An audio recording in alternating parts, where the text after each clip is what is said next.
प्राचीन समय की बात है। उज्जैन में राजा भोज राज्य करते थे। वह बड़े दानी और धर्मात्मा थे। उनके बारे में प्रसिद्ध था कि वह ऐसा न्याय करते कि दूध और पानी अलग अलग हो जाए।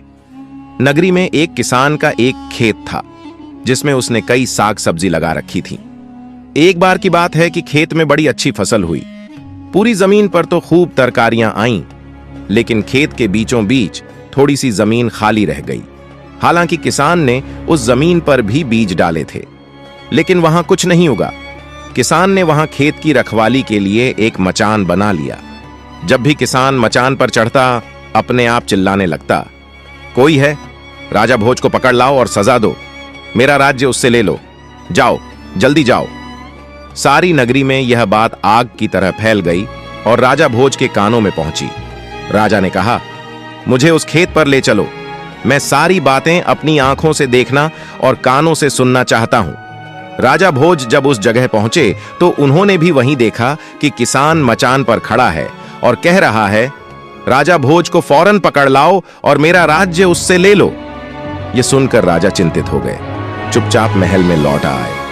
उन्हें रात भर नींद नहीं आई। सवेरा होते ही उन्होंने राज्य के ज्योतिषियों और जानकार पंडितों को इकट्ठा किया। उन्होंने अपनी गोपनीय विद्या से पता लगाया कि उस मचान के नीचे कुछ छिपा है। राजा ने उसी समय आज्ञा दी कि उस जगह को खुदवाया जाए। खोदते खोदते जब काफी मिट्टी निकल गई तो अचानक एक सिंहासन प्रकट हुआ। सिंहासन के चारों ओर 8-8 पुतलियां यानी कुल 32 पुतलियां खड़ी थीं। सबके अचरज का ठिकाना न रहा। राजा को खबर मिली तो सिंहासन को बाहर निकालने को कहा, लेकिन कई मजदूरों के जोर लगाने पर भी वह सिंहासन टस से मस न हुआ।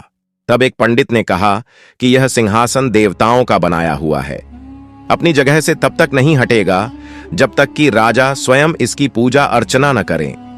राजा ने ऐसा ही किया। पूजा अर्चना करते ही सिंहासन ऐसे ऊपर उठ आया मानो फूलों का हो।